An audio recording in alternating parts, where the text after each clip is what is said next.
Welcome to the Good Rookie Show. Okay, I'm your host Nelly J with Randy Holcomb in the building. You know what I'm saying? What's up, guys? A happy Good Tuesday to you all. We drop episodes every Tuesday. For those who are asking me, when do you drop episodes? It's every Tuesday, folks. So thank you again for joining us this Good Tuesday. And we have some interesting topics this week. Happy International Women's Day. That was over this past weekend. So big up to all the ladies in sports, sports media, athletes, mothers, coaches. I mean, everyone that's surrounding sport. And of course, all ladies, right? I think it's a celebration. So big up to you guys. So Ran, this has been an interesting past 7 days when it comes to athletes versus media. Right, we saw Embiid almost duke out. You call it duking out someone when you try to punch someone, or is that? I think it's universal. I think that one's universal. You're not a cool person. Okay, that's the cool term. Okay. So Embiid almost fought or tried to fight a media person. We've seen other players go at it at media. LeBron made an interesting comment about, why would anyone want to be the face of the league when all they do is talk S about you, air quotes, after a post game. And then, of course, we all know what happened with LeBron walking up to Stephen A. during the game. But this past Thursday, that moment took over the actual basketball on the court. Walked up to Stephen A., had some candid words, looked very animated. Someone recorded it. Stephen A. addressed it the next day. On Friday, and we heard Charles Barkley going off on ESPN or about someone at ESPN talking about the Lakers saved the NBA. So I want you to give me your thoughts on media versus athlete, but what's your thoughts on the fact that LeBron did go up to Stephen A, and is this something that the media may need to regulate in future conversations with the NBPA, right? Right. Well, I think the first thing is that there is an uncomfortable relationship between the two that has always existed. I don't know that it's ever been seamless and easy to deal with the media, but athletes try to use the media for what they want to use it for. If you want to be a star, you have to deal with the media. That's part of being a star. And if you're a superstar, you can't really get around it, right? You're going to have to deal because people are attaching brands to you, get money for it, you're making whatever amount of money that you want to make, and without counting someone's pocket, if they're paying you to be in the public eye, people are going to look at you. And I think that is that's something that LeBron has navigated well over the course of his career. Stephen A. has made or is making hundreds of millions of dollars, and probably worth a couple $1 billion to ESPN for all of the work that he does. And I think that he has, for the most part, I think he's been complimentary. There has been some situations where he's gotten out of pocket, but Stephen is an entertainer, but he's very, very good at what he does. He's very, very good at his job, and LeBron is very, very good at his. I just think that there's a part of the media relationship of late that I think that players have gotten a little bit sensitive. And if I can be quite honest, I'm not a person that allows people to say anything that they want about me without, me confronting them, you know what I mean? Whether that be verbally or, face to face. So I think, I understand, the part of me understands why he would address him face to face, but I also think that LeBron and Stephen A. are both part of the same hypocrisy, and getting upset about it, I don't know if it necessarily makes any sense. Give me your thoughts on that. I would love to hear what you think. I agree with everything, because there's been many Twitter wars and battles and many things. I've had my spaces on Twitter clipped before, and people commenting on not agreeing with what has been said and having their own comments. I can't get mad at that, because when I put something out there, this podcast, my spaces, my tweets, I need to understand that I'm signing an actual contract saying people can retweet, requote, and disagree with me and not be happy with me with what I just said. That's something that's an underlying contract. Something when you're in social media, when you're in the public eye, when you're on TV, when you're playing a sport, when you're at your job, right? You are signing a contract that whatever I say can impact a reaction, right? So I look at it two ways, right? LeBron goes up to Stephen A. Stephen A is probably like, yo, I say so, I talk, right? I talk some stuff, no problem. Stephen A was not surprised, in my opinion. He was like, okay, let's go talk about it. LeBron didn't want to, number one. I don't think Stephen A was upset that LeBron went up to him. He just wanted to be able to respond back to LeBron, and LeBron didn't give him the opportunity to in that moment, right? You want to come talk to me, no problem. Can I talk? LeBron was like, he shut it down, right? So, okay, that's LeBron's choice. Then Stephen A was like, you know what? Yeah, I don't think he was in the mood to even hear me out anyway. Number two, LeBron, if I'm playing in the NBA, right?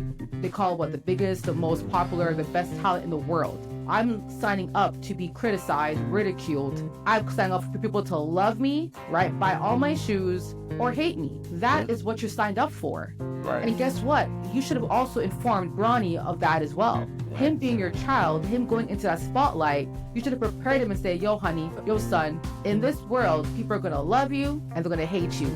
I'm deemed a top 3 player of all time, Bronny. People ridicule me still. People don't like me. So you are not, the smoke I get, you're going to get that as well.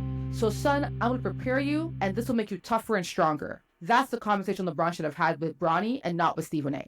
Okay? You can tell Stephen A how you feel. Cool. No problem. But you also got to let Bronny know this is the life he's signing up for. Playing in the NBA with his father on the biggest, with the top 3 franchise of value of all time. Like, hello? Like, this is what he signed up for. Unfortunate. And yes, it's not fair. It's just not fair, right? Sometimes things in life, Rant, are just not fair. So LeBron, it's not fair that people can talk about Bronny and bring him up. And if you think they're bringing him up all too many times, hey, that's what he signed up for. And so did you, knowing the tweets you put out, what you've said on your podcast and different shows. That is the underlying contract. People have the right to agree or disagree.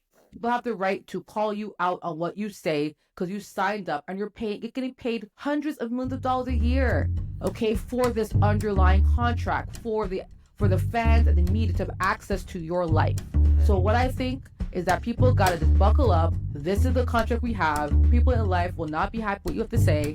And guess what? That's okay. That's a part of life. So that's my stance on it. I just think sometimes, it's being overly dramatized. And, LeBron, this is another thing of LeBron's life that we're going to have to talk about. Because the other greats, Kareem and MJ, it's been different, but their times were different. So I get it, right? The players today have a different mentality because the media is more approachable. Back in the day with Kareem and Michael, it was using articles. It was open article, go, this guy wrote about me. It was different. Now, would MJ have done that? I can't say he wouldn't or would not.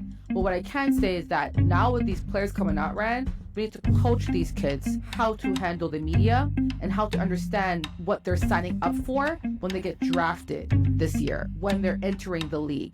We have to coach these kids properly, mentally, how to prepare themselves. That's why I love seeing players walking in games with their books about mindset, about growth, because that's what's going to help them get better. Start reading books that will help arm you, right, with the mental strength and spiritual strength to handle ridicule, because that's a part of your life when you get drafted in the NBA. Any thoughts on that, Rand? I totally agree. I think that one of the things, the mental part that you touched on, I think is absolutely critical to an athlete. And I think that, if I can be quite honest, I think that almost all athletes will harbor some sort of trauma or drama over the course of their athletic careers because, wins and losses are hard. Well, obviously easier to lose. It's hard to win.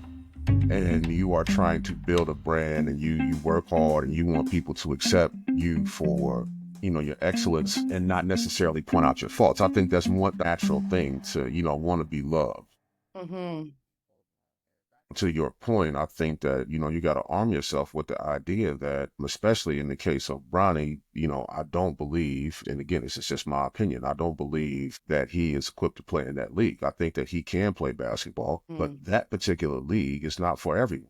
And it's showing right now, that he does not belong in that league. Pointing that out, like so many people have, does not mean that I dislike LeBron or dislike Bronny. It's just what it is. Arming Bronny with the idea that you can play basketball as long as you want, but don't let that be defining to you, right? Mm-hmm. Is the thing that Bronny can control. Don't let this moment define you. And I think that this is something that all athletes will have to contend with because we're watching multiple podcasts of people getting on stage or chatting and using it as a way of therapy is the word that I'm looking for. They're trying to unload all of the trauma that they have been through, having the public listen and say, hey man, this is what I was going through at this time. This coach was awful to me. I had a wife that I was going through whatever with, or, this girl that I was dating was X, Y, and Z. And again, a lot of those things in front of us. I think that, to your point, arming the child early and allowing them to be an adult, which Bronny is now. I don't know that he necessarily should need his father if he's going to be playing in the NBA as much to guard him at the highest level. College, maybe. High school is another, definitely needs him there. But your son is an adult now, and he needs to figure out how to fight those battles for himself, or he's not prepared to be in that league, which I already don't think that he is. Shout out to Bronny. Shout out to LeBron, and shout out to Stephen A. Smith. It's just a very nasty space to be in right now, and the world is watching it for the spectacle of it all. And I think that is where it is most disturbing. Talking about being prepared for something, the NBA today, Nelly, is really geared around the 3-point shot, primarily the corner three. Looking at the graphic. Pick him up too. Kirk Goldsberry, if you're not following him on Twitter or Instagram, he's someone I follow, Rand, because he literally always puts out really interesting. Now, we're not stats people. I think we're both eye tests. The eyes tell us more. Being around a player will give us more information than the numbers do, but numbers is important in basketball. But Kirk Goldsberry always has these interesting stats and numbers. And I'm curious to know, Rand, has the game changed that much? And will it go back to what it was when it comes to corner threes versus mid-range? You got it. Well, I think that the corner three itself is one that is just easier to shoot, which is why people shoot it. But the idea of not having a mid-range game, I think that going back to the eye test, if we look at the top scorers in the league, all of them are hellacious in the mid-range. So the idea that the game has changed, I don't know that it's changed all that much more than the idea that your role players need to be able to shoot the corner three if they can't shoot anything else, right? Because we're trying to get spacing on the floor more often than not. From a basketball perspective, Nelly, I think that when you are driving the ball, if you know basketball and you were to close your eyes and you drive the basketball, your line of vision, once you get into the painted area, your line of vision to the left and right is the corner, right? Once you get it, so having people in those corner spots makes sense, right? Because you cannot pass the ball unless you're Luka or Joker, or I'm trying to think of another, great, maybe like a Josh Giddey. Some of these guys can make those over-the-shoulder throws behind them or reverse pivots and be able to make plays behind them. But usually people pass to what's in front of them, right? So, or what is to immediately in the line of vision, what we call basketball, line of vision that we use, the terminology that we use in basketball. And that line of vision, if you look at a basketball court, the chin of a basketball court, we want guys driving, but if you need to kick the ball, if you need to pass the ball, the corners are where people should be standing and available in your line of vision. But the mid-range shot, I think is really, really important because it keeps defenses honest. You know what I mean? That's what it comes down for me. Has the game changed all that much? We had 3-and-D guys way back in the gap. We had 3-and-D guys in the 80s and the 90s. Are we shooting more of those shots now? Absolutely. That's what I wanted to bring to the numbers, because corner threes now account for more points per game than the entire mid-range. Now, put this in perspective, Red. The mid-range accounts for 792 square feet. The corner threes account for 84 square feet. There's more room to operate in the mid-range than there is in a corner three. Now, I understand the importance, though, of being available when your Lukas or LeBrons are going down, right? Now, for corner threes today, Red, 22.6 points per game. Mid-range is 19.9 points per game. I agree. I don't think the game has changed. The numbers may show that there's more three-pointers taken in the corners, but if you watch basketball, the guys who are the guys, right? The guys who want to be the guys, they have to operate in that wide space. 792 square feet? That's a big space to operate. You have so much room. Right? SG does it. Jokic does it, right? Question is, when we talk about now developing players, college, I watched a lot of March Madness yesterday, the tournament for the women's game, and I watched some of the men's. Conference tournaments, yeah. We saw Alabama, okay, he had a clutch shot at the buzzer where ran mid-range. We saw, it came to USC. They made their run in the mid-range. Mhm. So in college, I feel like they operate in that big space. The threes was important, but they want to get those shots inside. After 10 seconds, we see teams looking for a mid-range shot and then fouling, having you earn those shots, right? So how has the NBA become so different from college? Is it the money? Is it the style? Is it the talent? Is it so much greater that, the game has changed, or the numbers and role players are lacking that skill set? What's your thoughts on that, Rhett? I just think that the NBA plays a different brand of basketball than any other league that we have in the world. If we just look at each league as a league, the NBA plays a style that is more geared toward entertaining. The floor is bigger, you know what I mean? The legal defense and all the rest of that kind of that doesn't exist any place other than the NBA. When you talk about a legal D, you don't have illegal defenses. To your point about the driving, not only is it there's more space to operate offensively, it's also much tougher to guard defensively when you have to stay in front of a guy in that mid-range area, right? So it draws defenders, which is one of the reasons that that corner three is so critically important, because that is literally where the help side defense is generally coming from. You know what I mean? Off one of those bottom guys. So, I'm not mad at the corner three at all. I think that that's a shot that, if you don't have range, it's obviously closer. And if you practice it, I think that you should be able to make it. But I think that the teams that win championships can play in the mid-range. They have multiple guys that can play in the mid-range. They have multiple guys that can finish at the basket. And I think that graphic, although it's a really dope graphic, it doesn't take into account how many of these plays start in the mid-range and end at the basket. You see what I'm saying? Like, so how many points are we accounting for that are layups and dunks? You know what I mean? Bingo. So yeah, I think that there's a great graphic, about the game itself. But going forward, I think that, young people need to make sure that they can make that corner three, but they also need to make sure that they can beat people one-on-one and get 2 feet in the painted area to be able to create for somebody else in specific situations like that. Great point. And big up to, again, this was a graphic by Kirk Goldsberry. This was based on last year's total numbers in the season of 2023, 2024. So the verdict is the game has not changed, folks. But this is how numbers can lie, right? Only looking at numbers, you think, oh, no, the game has changed. It's only about threes. Well, the teams who won, the last 5 champions, you know what I'm saying? Those guys had a mid-range game. The Stars did. So that's still really important. All right, so let's get into for the culture, okay? And this week, there's a new wave, Black swimmers, period. And I wanted to bring attention to the swimming guys that are African American, that are actually doing amazing things last month, but also acknowledge when it comes to Black culture, right? We can talk about white-only pools and things that have reduced a lot of Black people historically from not being able to go on beaches on their own island or go to even pool areas back in the day, right? We have fought so hard, and we're seeing more Black athletes pursuing a career in swimming. And I think historically, for some reason, Black people have been told, oh, you don't swim, right? Oh, well, Black people, we can't swim. Why is that? And so I want to talk about that a bit further, but I do want to acknowledge a few people that broke some records and were blazing. So first of all, Julian Smith of the University of Florida, he shattered the NCAA record in the 100-yard breaststroke.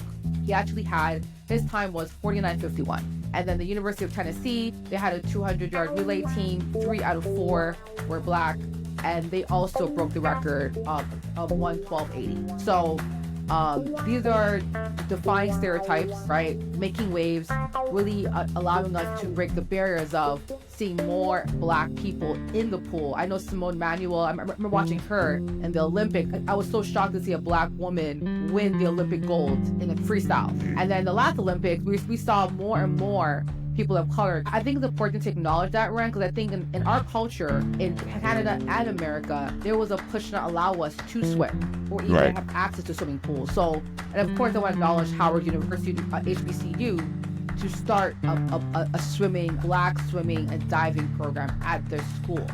historically, what's your thoughts on just seeing more folks that are Black in the pool swimming and competing? Because I would say us growing up, we didn't really see that. Your thoughts on that? Yeah. I grew up in Chicago, and I don't. I remember all of our pools being empty in the 80s, 90s. There was nothing available for us in terms of swimming. I remember being a child, and there was one pool that was open in my childhood neighborhood off of Congress and Western. Shout out to the near west side in Chicago. But at a park there was an outdoor pool. But I was in that thing one time, and it was empty after. So I think that there is a lot of stigmas behind pools and Black people, from them being drained in the 50s and the 60s if somebody Black got in one of them, to them not being cared for in Black communities at the Black parks and stuff like that, and then not in a lot of urban areas not being close to water. But that being said, I think that there's like everything else, there's a new wave and things come back. I think that some of the other cultures stay closer to water. I think Caribbean folk are more connected with water. People that live in the Florida area are probably more connected with water. The ones. But what's funny, they're not in the beaches. Like when I was in the Caribbean, we go to the beaches to float. We weren't swimming. You know what I'm saying? We have access, but to your point, swimming wasn't even promoted like that. Oh, let's go swimming. We should have top swimmers in the Caribbean, but we don't have it. I think we've had a couple, and actually the guy who started the Black swimming wave is from the Caribbean. He won a couple Olympics in the States, and he actually has started a huge swimming wave. I'll get his name in a few seconds here, but he started this huge swimming wave in America, and he's actually helped promote swimming, to your point, to those communities. So how do you think, how do we help, or what are ways can Black, people overall allow our communities to have those access to pools? Is it just the funding? It's one of those things that's kind of weird. I don't know that you can necessarily change any of those stigmas because you have to have a pool. It's a lot different than playing basketball or running track or something along those lines. You don't necessarily need, but you got to have some water. And that's my thing. You can live in a place like Chicago or Indiana, or especially as an African-American person or somebody who identifies as Black, and never put your feet in the ocean. Right. And I think that there is a problem with that for sure. But as far as fixing it, I think that you have to get in your community, find other communities, especially today, just find other communities where you can introduce children at a young age to water. Mm-hmm. You know what I mean? Because that's where you learn in a jokingly way, but in a very serious way. You're not going to have a whole lot of Black women who want to get in the water because of their hair. You know what I mean? There's a lot of stigma behind hair. Black men certainly don't want to get in water and look weak, and be in there thrashing around, splashing while they try to learn how to swim. So again, there's a lot of pride that goes into that experience that does not have to do with being held back by what would be perceived as white people. So, find a pool. That's the positive in that is just find a pool, try it out. Yeah, it's true. Like, I would say this, like my friends who have kids, all of them, their kids are taking swimming lessons. Like from when they're age of 7, 6, they're literally going once a week and going in the water, right? That's something that I'm seeing more of. Because even now, I think that the Black Swimmer Association in the States as well, that's promoting swimming. And to your point, they're promoting access, which is key.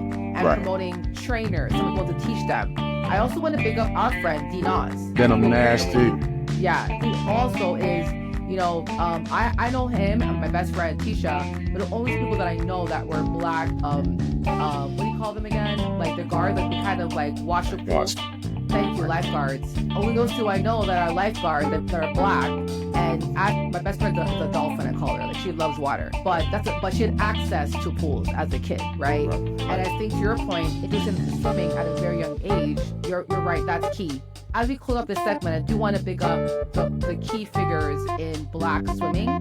So Anthony Nesty, he's from Suriname. He won gold medal in 100-meter butterfly in 1988 Seoul Olympics. He was the first Black swimmer to ever win Olympic gold medal. That was in 88, okay? Then we had Simone Manuel, who won the Rio Olympics 2016, the 100-meter freestyle. Anthony Irvin an American swimmer again. He won gold in the 50-meter freestyle in the 2000 Summer Olympics and again in 2016. So he's back-to-back gold Olympic champion. The shorter distances ran, like track, it seems like our body types, right? The fast twitch muscles kind of body type is good for short distance in the pool.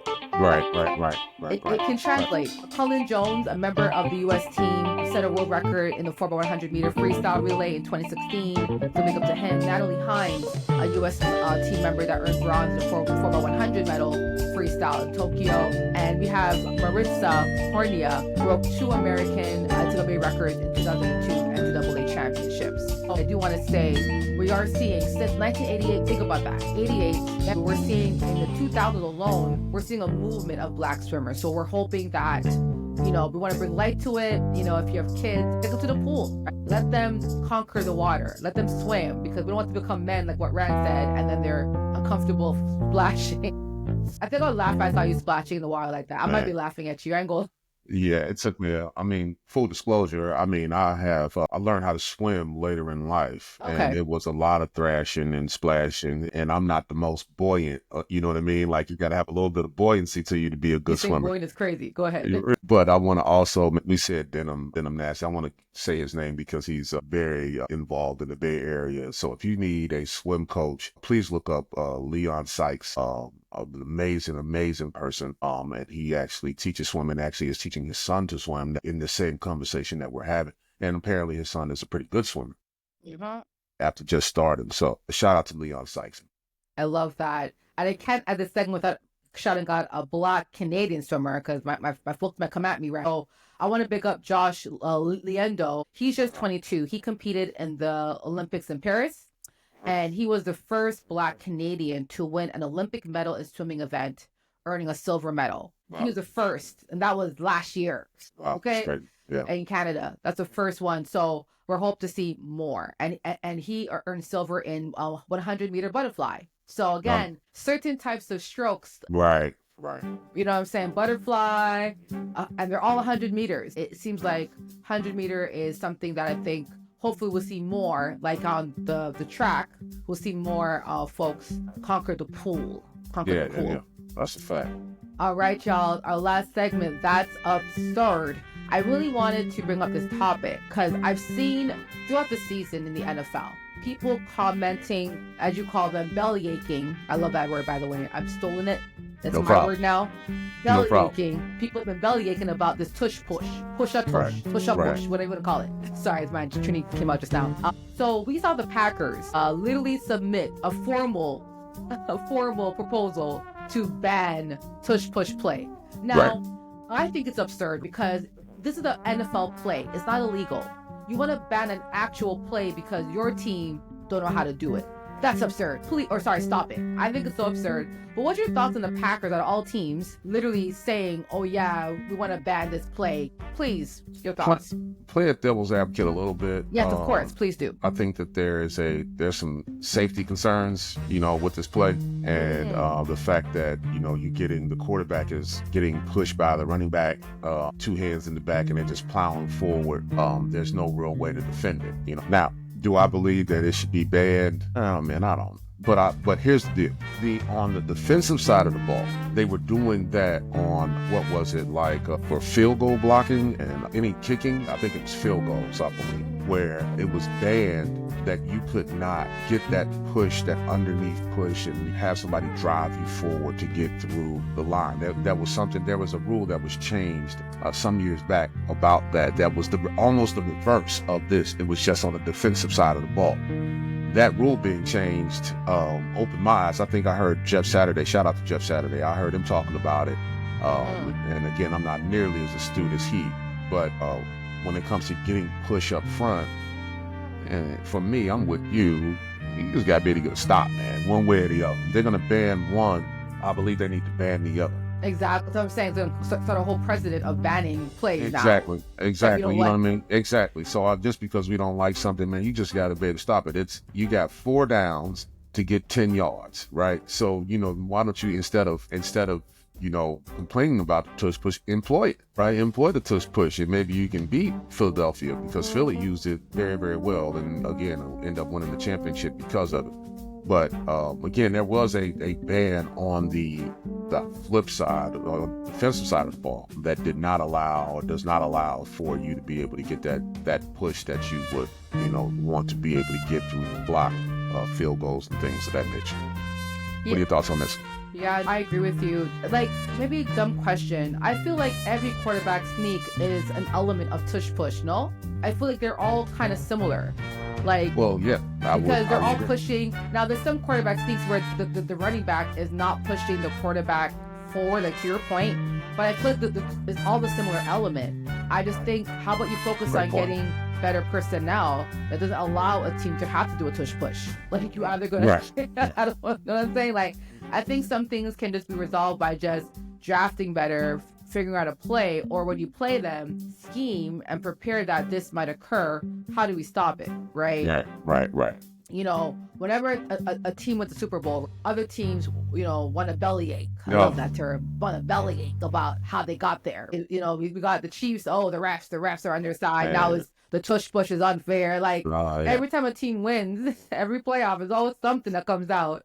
I think we're just here for another. They won because of tush push. Well, they had the tush push for a lot of time of the years now, Ryan, and they did not win. So we kind of have to, figure out what's the real issue. Is it the Eagles or is it your team? Okay, Packers. Yeah.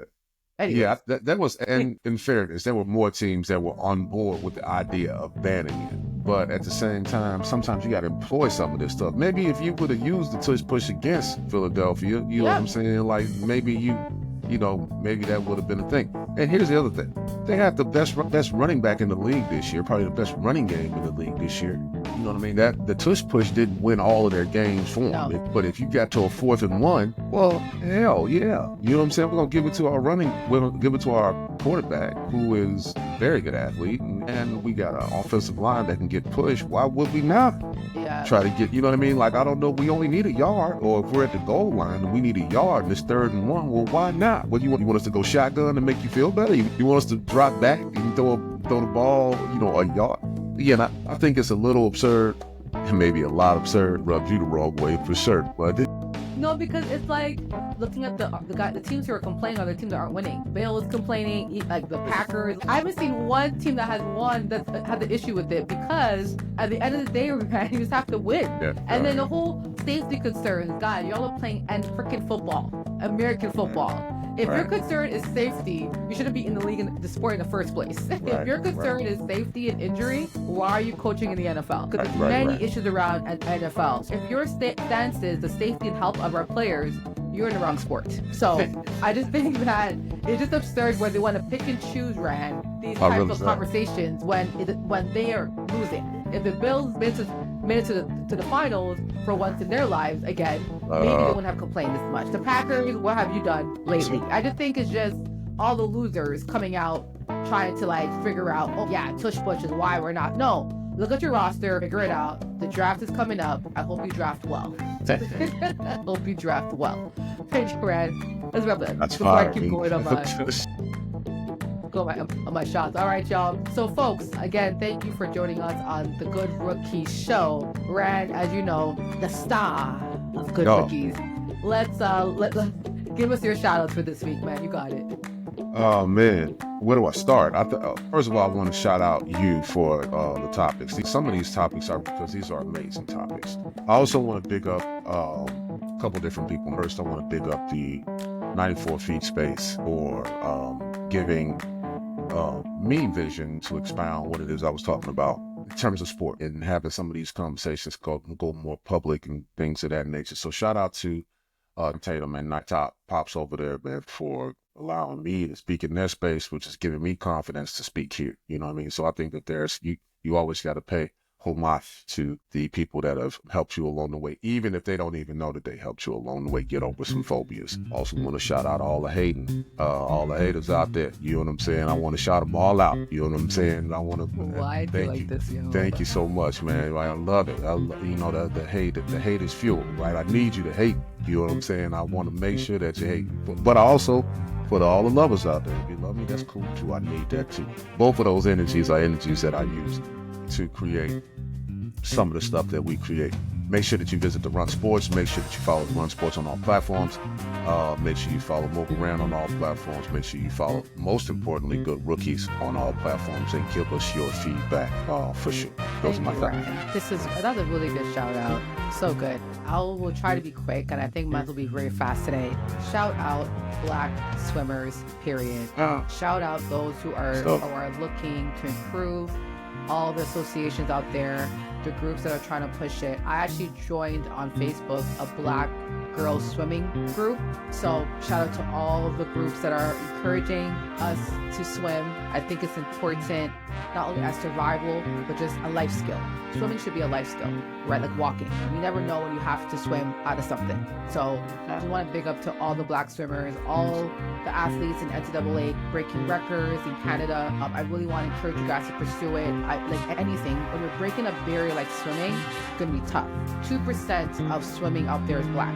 2%. Let's get to 10%. We got this, right? So again, thank you so much for joining us, guys. This is the Good Rookies Show podcast on all podcast platforms. Wherever you look, we're there. We look there, we're there. We look there, we're everywhere. Okay?